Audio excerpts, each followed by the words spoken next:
Hello everyone, welcome to Envirotrix. मैं हूं doctor Savita कलशन और आज की इस लेक्चर में हम बात करने वाले हैं part 6 of environment and ecology, जिसमें हम कवर करेंगे बायो जियो केमिकल साइकिल। और इसी के साथ अगर हम बात करें तो हमने लास्ट लेक्चर में जो है वो बायोटिक इंटरैक्शन के बारे में डिस्कशन किया था और साथ साथ हमने कवर किया था इकोलॉजिकल सक्सेशन के बारे में। तो आज के टॉपिक में हम कवर करेंगे बायो जियो केमिकल साइकिल। तो चलिए बात करते हैं कि बायो का मतलब क्या होता है, लाइफ। बायो का मतलब क्या होता है, लाइफ। जियो का मतलब अर्थ, ठीक है, लाइफ, अर्थ और केमिकल साइकिल। तो bio Jio chemical cycle which is the cycle exist on earth, ठीक है, which is the life cycle exist on earth और एन आवर इकोसिस्टम। तो हमारे इकोसिस्टम में हर चीज़ जो प्रेजेंट है वो क्या है, एक साइक्लिक मैनर में जो है वो रेगुलेट होती है। साइक्लिक मैनर में क्या होती है, रेगुलेट होती है। तो लाइफ एंड इकोसिस्टम जो अपनी साइकिल है उसको कंटिन्यूसली क्या करते हैं, वो कंटिन्यूसली जारी रखते हैं, ठीक है। तो इम्पॉर्टेंटली अगर हम बात करें, this is important for maintenance and sustenance for entire ecosystem. तो बायो जियो केमिकल की ज़रूरत हमें पड़ती क्यों है, क्यों रिक्वायर्ड है बायो जियो केमिकल साइकिल, क्योंकि ये क्या करता है, because this is important for maintenance and sustenance for the entire ecosystem. किसके लिए इम्पॉर्टेंट है, for the maintenance and sustenance of entire ecosystem.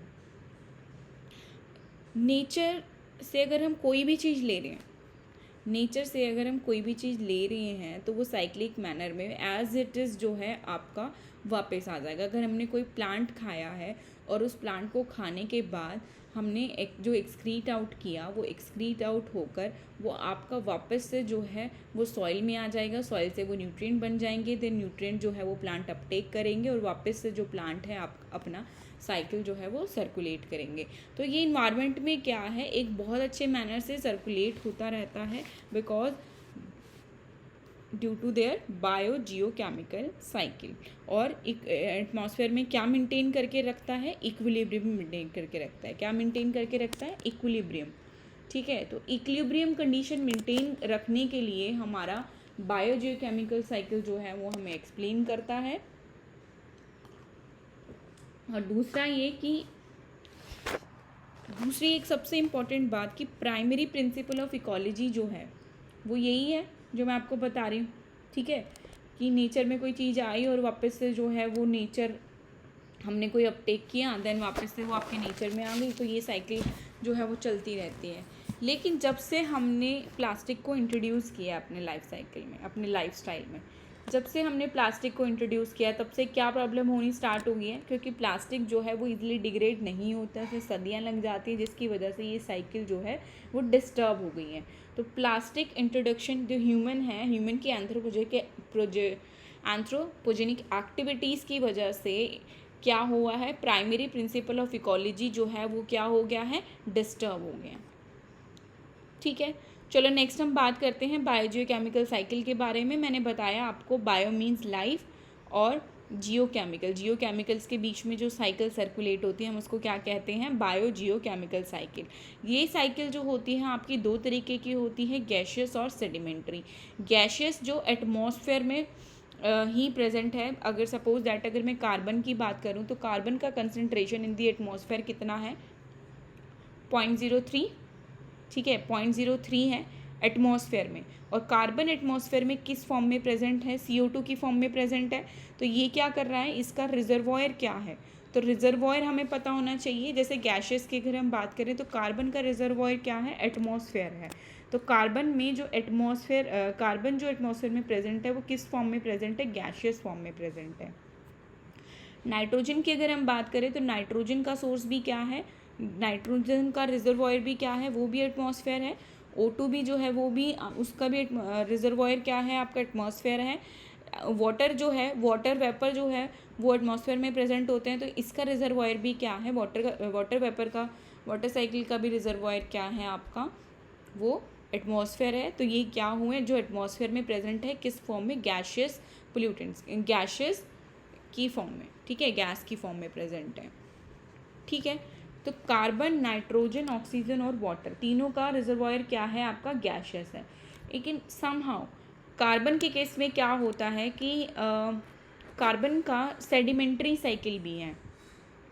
Carbon का एक छोटा, वैसे तो लार्ज पोर्शन में देखें तो आपका गैशियस साइकिल है, लेकिन एक स्मॉल पोर्शन में आपका जो है सेडिमेंट्री साइकिल भी है। जो फॉसिल्स में जो कार्बन प्रेजेंट होता है, जो फॉसिल फ्यूल जो हम यूज़ कर रहे हैं वो बरिड होते हैं, उनको जो हम यूज़ कर रहे हैं उसमें क्या प्रेजेंट होता है, कार्बन डाइऑक्साइड प्रेजेंट होता है, कार्बन प्रेजेंट होता है उस फॉसिल में। तो हम कहाँ से ले रहे हैं, वो सेडिमेंट से हम ले रहे हैं। ठीक है, तो छोटा सा जो स्मॉल साइकिल है, कोल जो हम यूज़ कर रहे हैं वो क्या है आपका, वो सेडिमेंट्री साइकिल है। ठीक है, तो दो तरीके की साइकिल की हमने बात करी। सबसे पहले गैशियस का रिजर्वॉयर अगर हम देखें तो क्या है, एटमॉस्फेयर है, जिसमें एग्जांपल आता है आपका कार्बन, नाइट्रोजन, ऑक्सीजन और वाटर। और ये जो साइकिल होती है वो फास्टर होती है as compare to sedimentary cycle. Sedimentary cycle की अगर हम बात करें तो रिजर्वॉयर क्या रहता है इनका, रॉक रहता है। क्या रहेगा रिजर्वॉयर, रॉक रहेगा। तो दो ही सेडिमेंट्री साइकिल हैं आपकी, एक होता है सल्फर और एक होता है फॉस्फोरस। सल्फर की अगर मैं बात करूं तो सल्फ़र जो है वो लार्ज पोर्शन में अगर हम बात करेंगे तो वो क्या रोल प्ले करते हैं, सेडिमेंट्री का। लेकिन जब एसिड रेन कॉज होती है या वोल्केनिक एक्टिविटीज़ के थ्रू, या फिर इंडस्ट्रियल जो थर्मल पावर प्लांट है जहाँ पर कोल यूज़ हो रहा है, तो कोल में कुछ सम अमाउंट क्या प्रेजेंट होता है आपका, सल्फर डाइऑक्साइड प्रेजेंट होती है। तो उसकी वजह से भी एटमॉस्फेयर में क्या आता है आपका, वेपर फॉर्म में, गैशियस फॉर्म में जो है आपका सल्फर डाइऑक्साइड भी फॉर्म होता है। तो ये जो है सेडिमेंट्री साइकिल का लार्ज पोर्शन जो है, सल्फर साइकिल का लार्ज पोर्शन जो है वो सेडिमेंट्री है। ठीक है, जो सेडिमेंट से ही बना, रॉक से ही बना, वहीं से फॉर्म हुआ, वहीं डिकम्पोज हुआ। लेकिन सम केसेस में जब इंडस्ट्रियल यूज़ हो रहा है तो वो क्या रोल प्ले कर रहा है, वो गैशियस रोल प्ले भी कर रहा है। तो सल्फर का जो साइकिल है वो मेजरली अगर हम कंसिडर करें तो आपका सेडिमेंट्री साइकिल होता है। ठीक है, लेकिन कुछ पोर्शन जो है ये रोल प्ले करता है आपका गैशियस फेज का भी।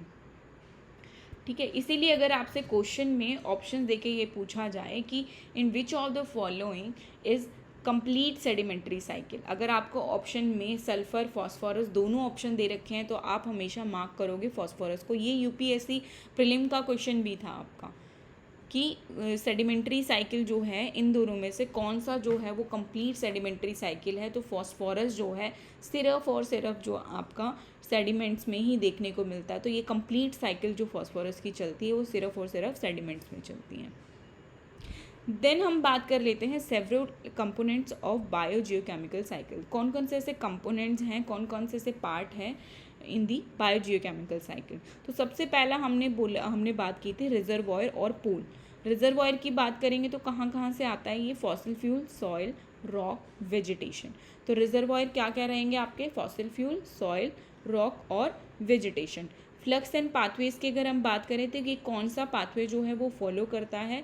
ठीक है, कहाँ से अपटेक हुआ, अगर इंडस्ट्री से निकल रहा है या प्लांट से अपटेक किया या इंडस्ट्री से अपटेक किया या न्यूट्रिएंट सॉइल से अपटेक किया, तो क्या पाथवे वो फॉलो कर रहा है, that is the flux and pathway.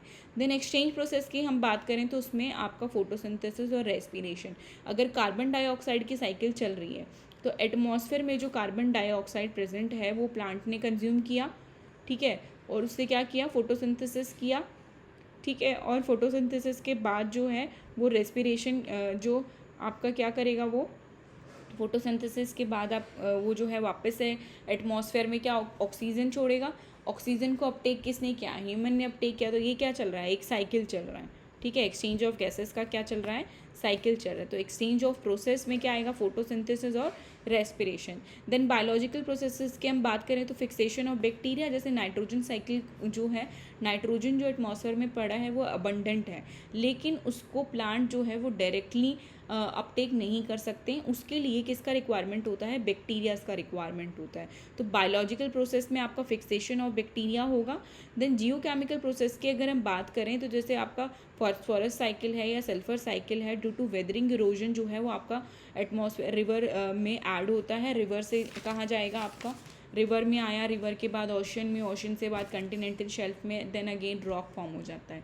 तो एक बहुत ही लंबा प्रोसेस होता है ये, ठीक है। जियोकेमिकल प्रोसेस में वेदरिंग, इरोजन, सेडिमेंटेशन या फिर वॉल्केनिक एक्टिविटी के थ्रू जो है ये एटमॉस्फेयर में ऐड ऑन होगा, ठीक है। एंथ्रोपोजेनिक इन्फ्लुएंस की अगर हम बात करें तो इंडस्ट्रियलाइजेशन, जैसे carbon filter, carbon CO2 converters वगैरह जो इंडस्ट्रीज़ में हम यूज़ करते हैं और वो एमिट आउट करते हैं आपके एटमॉस्फेयर में, तो एंथ्रोपोजेनिक इन्फ्लुएंस भी जो है वो एक अनदर फैक्टर है।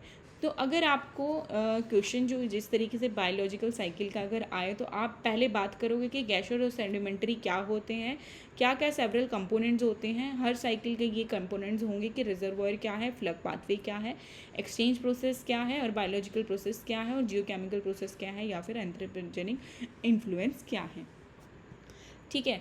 अब गैशियस और सेडिमेंट्री साइकिल में एक मोस्ट इंपॉर्टेंट पॉइंट है कि गैशियस जो है वो फास्टर साइकिल होता है, ठीक है, लेकिन sedimentary cycle due to weathering, erosion जो फिनोमिनाज हैं उसकी वजह से क्या रहता है, ये आपका स्लो साइकिल रहता है।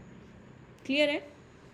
तो सबसे पहली और बेसिक साइकिल की अगर हम बात करें, वाटर साइकिल। वाटर साइकिल में क्या होता है, इसमें ये बहुत ही ज़्यादा इंपॉर्टेंट नहीं है एग्ज़ाम पॉइंट ऑफ व्यू से, लेकिन फिर भी मैं इसको बता देती हूँ अगर आपका पार्ट ऑफ सिलेबस है। इसीलिए देखो, कोई ट्री है, ठीक है, और एक ओशन है या फिर रिवर है, तो यहाँ से वाटर इवापोरेट हुआ, इवापोरेट होने के बाद क्या होगा, कंडेंस होगा, कंडेंस होके क्या बना लेगा, ठीक है, कंडेंस होके क्या फॉर्म करा, क्लाउड फॉर्म कर लिया। कुछ प्लांट जो है वो इवापो ट्रांसपिरेशन करते हैं, तो प्लांट जब इवापो ट्रांसपिरेशन करते हैं ये भी क्या होगा, ये वाटर वेपर बन के एटमॉस्फेयर में आएगा और फिर दोबारा कंडेंस होगा और क्या फॉर्म करेगा, क्लाउड फॉर्म करेगा। तो ड्यू टू इवापोरेशन और इवापो ट्रांसपिरेशन क्लाउड कंडेंस होंगे, कंडेंसेशन क्लाउड फॉर्म होंगे, क्लाउड फॉर्म होंगे तो कंडेंसेशन होगा, कंडेंसेशन के बाद आपका क्या होगा, रेनफॉल होगा, तो वापस से एटमॉस्फेयर में जो ये है कम बैक हो जाएगा। क्लियर है। तो ये एक बहुत छोटा सा इंपॉर्टेंट साइकिल है कि पानी जो है वो इवापोरेट हुआ थ्रू द इवापोरेशन और इवापो ट्रांसपिरेशन, देन कंडेंस हुआ, कंडेंस होने के बाद रेनफॉल हुआ और एटमॉस्फेयर में वापस आ गया। तो ये थी आपकी छोटे से वाटर साइकिल। देन नेक्स्ट अगर हम बात करें कार्बन साइकिल की, that is one of the most important cycle.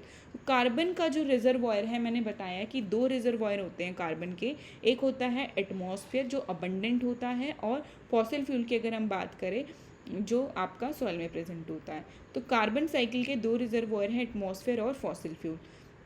इसमें देख लेते हैं कि क्या होता है बेसिकली, कि एक ट्री है, ठीक है, एक ट्री है, ट्री ने एटमॉस्फेयर में पड़े, अब एटमॉस्फेयर में कितना 0.03% जो एटमॉस्फेयर में CO2 प्रेजेंट है उसको अपटेक किया, अपटेक करने के बाद फोटोसिंथेसिस किया, फोटोसिंथेसिस करने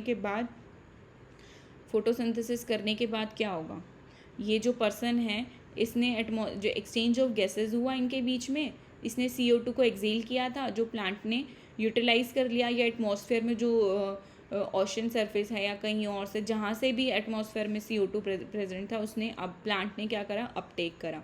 देन जो इसने O2 एक्सेल करा रेस्पिरेशन के थ्रू, वो ह्यूमन ने अपटेक कर लिया।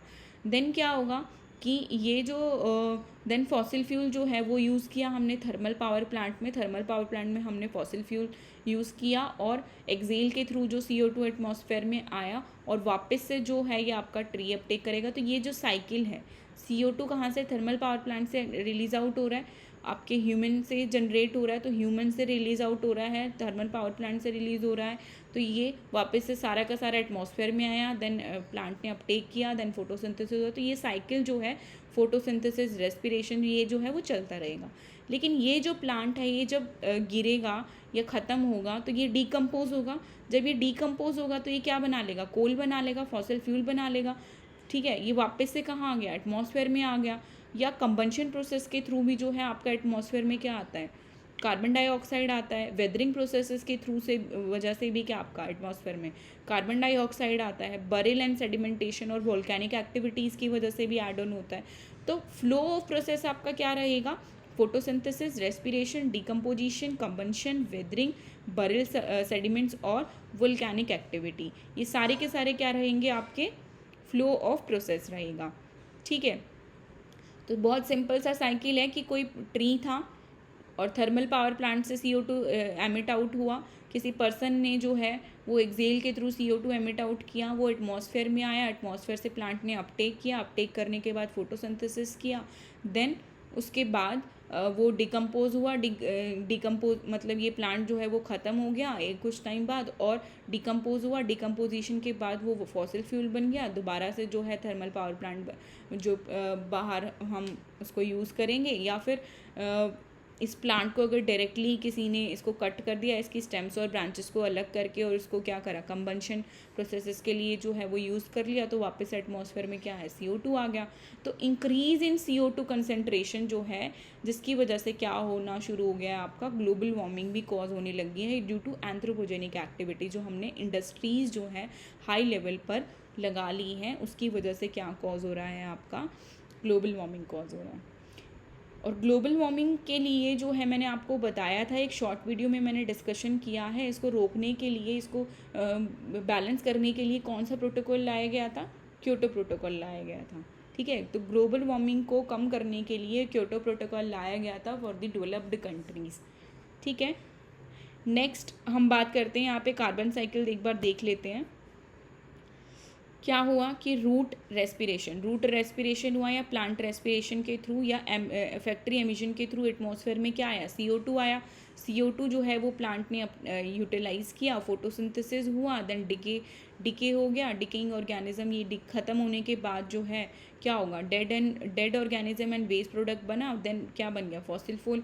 ठीक है, फिर वापस से जो है ये थर्मल किसी इंडस्ट्री ने यूज़ किया और कार्बन डाइऑक्साइड बना, देन फोटोसिंथेसिस। तो ये साइकिल जो है आपका चलता रहता है। ठीक है, साइकिल जो है आपका चलता रहता है, this is carbon cycle. Then next हम बात करेंगे nitrogen cycle, and one of the most important and favourite cycle for the UGC और UPSC, किसी भी एग्ज़ाम पॉइंट ऑफ व्यू से अगर हम देखें तो ये फेवरेट साइकिल इसलिए हैं बिकॉज इसमें जो है जो बैक्टीरियाज जो दे रखे हैं वही पूछे जाते हैं कि कौन सा बैक्टीरिया कब यूज़ होता है, किस प्रोसेस के लिए यूज़ होता है। ठीक है, तो सबसे पहले अगर हम, बहुत इजी साइकिल है, बहुत सारी जगह आप पढ़ोगे तो बहुत कॉम्प्लेक्स फॉर्म में इसको दे रखा है, लेकिन मैंने इसको आपको इजी फॉर्म में बताने के लिए अलग अलग सोर्सेज से पढ़ के, बुक्स वगैरह से मैंने इसको कंसाइज करके आपके लिए ये जो नोट्स इस तरीके के फॉर्म करे हैं। देखो एग्ज़ाम के लिए हमारे पास टाइम बहुत कम है, इसीलिए मैं चाहती हूँ कि जितने ज़्यादा से ज़्यादा नोट्स जो आपको प्रोवाइड हों वो कंसाइज फॉर्म में हो, ताकि आप इजीली जो है उसको रिवाइज़ कर पाएँ। तो देख लेते हैं नाइट्रोजन साइकिल के बारे में। तो नाइट्रोजन जो है एटमॉस्फेयर में कितना प्रेजेंट है, 78% नाइट्रोजन एटमॉस्फेयर में प्रेजेंट है। ठीक है, रिजर्वॉयर की अगर हम बात करें नाइट्रोजन की, तो वो क्या है, आपका एटमॉस्फेयर है। ठीक है, अबंडेंस ऑफ नाइट्रोजन प्रेजेंट है, लेकिन ये जो प्लांट है ये इसको डायरेक्टली नहीं ले सकता। इस प्लांट को इसे कंज्यूम करने के लिए एक साइकिल से गुजरना पड़ेगा। ठीक है, और उस साइकिल में आपके लॉट्स ऑफ बैक्टीरिया जो हैं वो काम करते हैं। ठीक है, तो नाइट्रोजन को जब हम अमोनिया में, या तो देखो सबसे पहले एक इजी सा वो है कि थंडरस्टॉर्म और लाइटनिंग हुई तो NO रिलीज़ होता है जब लाइटनिंग होती है, तो NO जो रिलीज़ हुआ लाइटनिंग के थ्रू जो है वो प्लांट जो है वो डायरेक्टली अपटेक कर लेते हैं। या फिर जो हमने यूरिया में मिला के जो है आपको किसी प्लांट को हमने क्या दे दिया, नाइट्रोजन दे दिया, जिसकी वजह से क्या कॉज हो रहा है, मैंने कल एक लेक्चर रिकॉर्ड करा था सॉइल डिग्रेडेशन के ऊपर। तो हमारा जो मेजर फोकस है अभी के टाइम पे, जो हमारा मेजर फोकस है वो यूरिया सिंथेसिस से ही है। क्योंकि यूरिया जो है वो क्या कॉज कर रहा है, सॉइल डिग्रेडेशन कॉज कर रहा है। ठीक है, सॉइल डिग्रेडेशन कॉज कर रहा है, जिसकी वजह से हरियाणा और पंजाब की सॉइल जो है वो लार्जली अफेक्टेड है। ठीक है, तो यूरिया सिंथेसिस एक अच्छा तरीका नहीं है प्लांट्स को देने के लिए, लेकिन नेचुरल वे में अगर हम बात करें तो नाइट्रोजन को जब हम अमोनिया में कन्वर्ट करते हैं, ठीक है, नाइट्रोजन को जब हम अमोनिया में कन्वर्ट करते हैं तो सबसे पहले काम करता है राइजोबियम। कौन करता है, राइजोबियम जो है वो लेग्यूम क्रॉप्स के लिए लेग्यूम क्रॉप्स में प्रेजेंट होता है और कुछ सिम्बायोटिक रिलेशनशिप जो है वो उनके साथ मेंटेन करके रखता है। ठीक है, तो राइजोबियम ने क्या काम किया, राइजोबियम ने नाइट्रोजन को अमोनिया में कन्वर्ट कर दिया। इसी के साथ कुछ ऑक्सीजन रिलेटेड बैक्टीरियाज होते हैं जिनको एरोबिक एजोबैक्टर के नाम से भी जाना जाता है। तो ऑक्सीजन अपटेक बैक्टीरिया जो है आपके एरोबिक एजोबैक्टर, तो एरोबिक एजोबैक्टर भी जो है नाइट्रोजन को अमोनिया में कन्वर्ट कर रहे हैं। इसी के साथ एनारोबिक बैक्टीरियाज भी कुछ प्रेजेंट होते हैं सॉइल में। तो anaerobic bacteria that is the Clostridium. ठीक है, क्लास्ट्रीडियम जो है आपका एनारोबिक क्लस्टरिडियम जो है आपका वो क्या कर रहा है, वो नाइट्रोजन को अमोनिया में कन्वर्ट कर रहा है, या फिर रोडोस्पाइरलम भी जो है आपका किसको कन्वर्ट कर रहा है, नाइट्रोजन को अमोनिया में। तो मेजर बैक्टीरिया क्या हो गए नाइट्रोजन को अमोनिया में कन्वर्ट करने के लिए, लैंड सरफेस पे राइजोबियम, एरोबिक एजोबैक्टर, एनारोबिक क्लस्टेरियम और रोडोस्पाइरलम। ठीक है, तो ये बैक्टीरिया जो हैं वो किसके लिए रिस्पॉन्सिबल है, नाइट्रोजन को अमोनिया में कन्वर्ट करने के लिए। लेकिन ओशन में जो है ये प्रोसेस थोड़ा सा अलग होता है।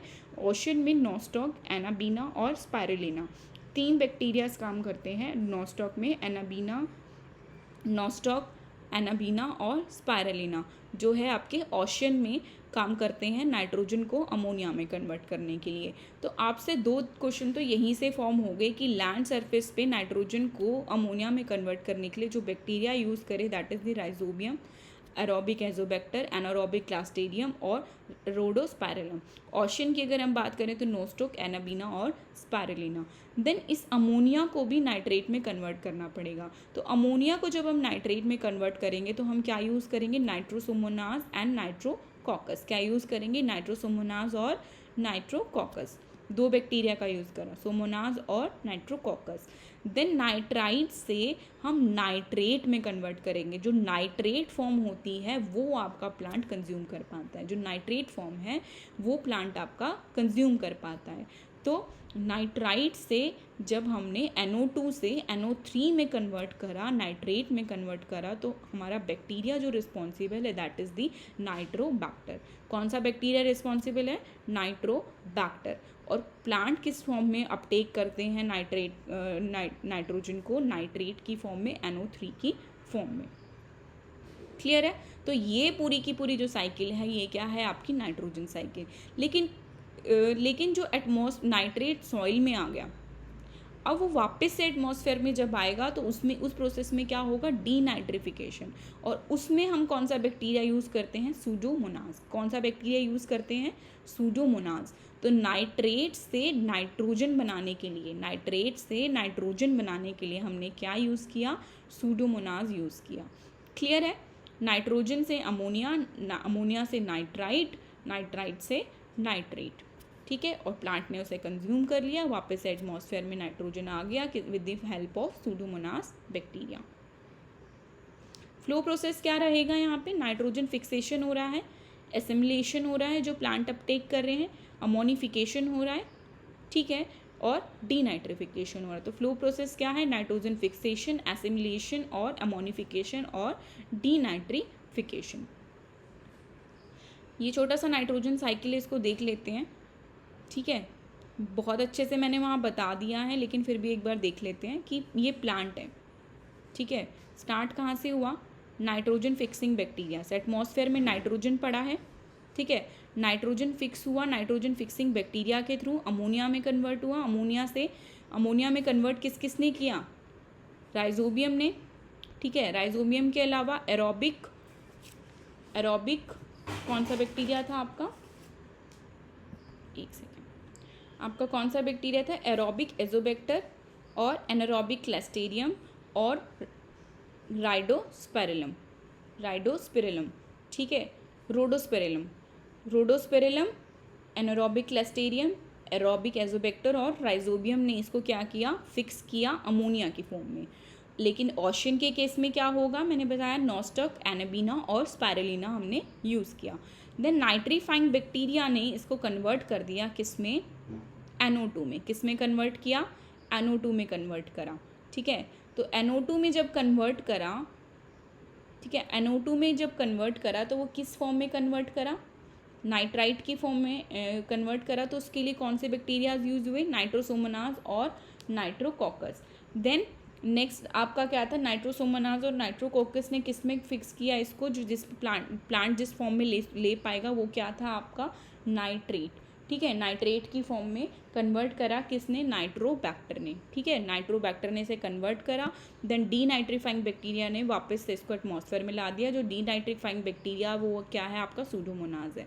ठीक है, तो ये साइक्लिंग या फिर लाइटनिंग प्रोसेस के थ्रू भी जो है वो प्लांट में फिक्सेशन हो रहा है, या किसी एनिमल ने जो एक्सक्रीट आउट किया वो अमोनिया फॉर्म में आया और वापस से जो है वो क्या बना, नाइट्राइट बना, नाइट्राइट से क्या बना, नाइट्रेट बन गया। तो ये साइकिल जो है वो एटमॉस्फेयर में आपकी चलती रहती है। क्लियर है? देन नेक्स्ट देख लेते हैं फॉस्फोरस साइकिल। फॉस्फोरस साइकिल बहुत इजी साइकिल है, लेकिन बहुत सारी जगह ये कॉम्प्लेक्स साइकिल दे रखी है। बेसिक सा फिनोमिना है कि फॉस्फेट रॉक है या फॉस्फोरस रॉक है, तो वहाँ क्या होगा, वेदरिंग इरोजन होगा। वेदरिंग इरोजन जब होगा, सपोज दैट ये यहाँ पर कोई फॉस्फोरस रॉक प्रेजेंट है, इस रॉक का जब वेदरिंग इरोजन होगा तो ये छोटे छोटे पार्टिकल्स में कन्वर्ट होगा और आपका रिवर और स्ट्रीम्स में जाके मिल जाएगा। जब ये रिवर और स्ट्रीम्स में जाके मिलेगा तो ये कंटिनेंटल शेल ओशन में चला जाएगा ये वाटर, देन कंटिनेंटल शेल्फ पे जाके ये डिपॉजिट हो जाएगा, देन अगेन जो है ये फॉस्फेट रॉक बन जाएगा।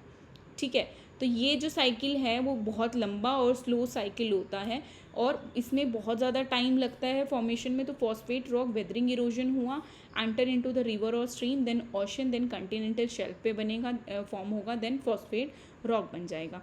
इसी के साथ अगर वेदरिंग इरोजन के टाइम पे कुछ इंडस्ट्रीज जो हैं इस फॉस्फेट रॉक को यूज़ करने के बाद प्लांट को प्रोवाइड करा दे,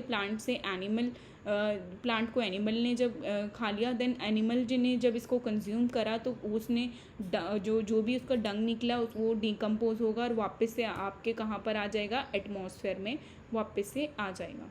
ठीक है, और फिर से ये इस तरीके की प्रोसेस साइकिल जो है वो स्टार्ट हो जाएगी। क्लियर है?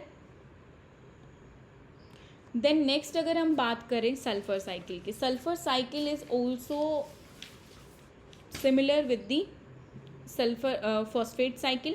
बिल्कुल सेम साइकिल है, यहाँ तक जो है वो बिल्कुल सेम साइकिल है, लेकिन कुछ पार्ट जो है यहाँ पे ऐड ऑन हुआ है। कैसे? सल्फर रॉक थी, सल्फर रॉक का इरोजन हुआ, इरोजन होने के बाद किसी इंडस्ट्री ने उसको यूज़ किया या फिर हमने प्लांट के लिए यूज़ करा। जब वो डिकम्पोज हुआ, प्लांट या एनिमल जब उसने इंडस्ट्री से कंज्यूम करा, ये प्लांट और एनिमल जब डिकम्पोज हुआ तो वो कहाँ पर आ गया, रिवर में आ गया, रिवर से वो वापस से सल्फरस रॉक बन गया। ठीक है, तो ये साइकिल जो है इस तरीके की चलती रहती है। तो सल्फर का इरोजन हुआ, इंडस्ट्रीज़ में आया और वापस से जो है उसने डिकम्पोज हुआ, देन रिवर में आया और वापस आ गया। और अनदर प्रोसेस क्या है कि किसी इंडस्ट्री से रिलीज़ हुआ, रिलीज़ होने के बाद वो गैस में एटमॉस्फेयर में आ गया एसिड रेन की फॉर्म में H2SO4। ठीक है, तो ड्राई डिपोजिशन या वेट डिपोजिशन जब होगा एसिड रेन का तो ये एटमॉस्फेयर में वापस से सल्फर रॉक के साथ आके मिल जाएगा और फॉर्म कर देगा। तो ये गैशियस फेज़ हो गया, ये सेडिमेंटरी फेज़ हो गया। क्या हो रहा है यहाँ पे, रॉक है, वेदरिंग हुआ, इरोजन हुआ, डिकम्पोजिशन और रन ऑफ हुआ, देन ओशन में आ गया and again they will form the sulphur. ठीक है, तो रिजर्वॉयर क्या है, सॉइल सेडिमेंट और वुल्केनोज। रिजर्वॉयर्स क्या हैं इसके, सॉइल सेडिमेंट और वुल्केनोज। क्लियर है? तो सल्फर साइकिल हो गई, फॉस्फेट साइकिल हो गया आपका, नाइट्रोजन साइकिल भी कवर हो गया और इसी के साथ कार्बन साइकिल भी हमने कवर कर ली है, वाटर साइकिल और आपकी basics of biogeochemical cycle. Clear है? आज के लिए इतना ही। नेक्स्ट वीडियो देखो, अब जो है अब तक हम कवर कर चुके हैं आपका यूनिट 3 के इकोसिस्टम स्ट्रक्चर फंक्शन हम कवर कर चुके हैं, एनर्जी फ्लो हम कवर कर चुके हैं, एनर्जी फ्लो मॉडल्स के बारे में भी मैंने इन शॉर्ट बताया था, फूड चेन फूड वेब जो है वो भी कवर हो गया, बायोजियोकेमिकल्स की सारी साइकिल्स कवर कर ली है, इकोलॉजिकल सक्सेशन भी हम पढ़ चुके हैं, concept of ecotone, edge effect, ecological habitat और निश भी जो है हम पढ़ चुके हैं। नेक्स्ट क्लास में हम बात करेंगे ecosystem stability and factor affecting the stability and ecosystem services, और उसी के साथ हम बात करेंगे the basic of ecosystem classification. ठीक है, बेसिक ऑफ इकोसिस्टम क्लासिफिकेशन भी हम नेक्स्ट लेक्चर में बात करेंगे। कोशिश करूँगी मैं, अगर बहुत ज़्यादा बड़ा लेक्चर नहीं हुआ तो मैं कोशिश करूँगी कि आपका बायोम भी जो है उसी में कवर कर लूँ, और पॉपुलेशन इकोलॉजी का और कम्युनिटी इकोलॉजी का अलग लेक्चर बना लें। बायोडाइवर्सिटी के जो टॉपिक्स हैं इसके वो मैंने आपको साथ साथ शॉर्ट वीडियो में हम कवर कर रहे हैं। आप मेरे इंस्टाग्राम चैनल को फॉलो कर सकते हैं और यूट्यूब पर भी मैं रेगुलरली जो है वो इसी से रिलेटेड वीडियोस डाल रही हूँ, जिसमें हॉटस्पॉट ऑफ इंडिया जहाँ से क्वेश्चन पूछे जाते हैं वो भी कवर हो गया हमारा, मेजर बायोडाइवर्सिटी भी कवर करा है हमने, और conservation, national park, sanctuaries, protected area, ये सारी चीज़ें जो है हम कवर कर चुके हैं। इंडेंजर और थ्रेटन फ्लोरा और फना ऑफ इंडिया भी जो है हम कवर कर चुके हैं। ठीक है।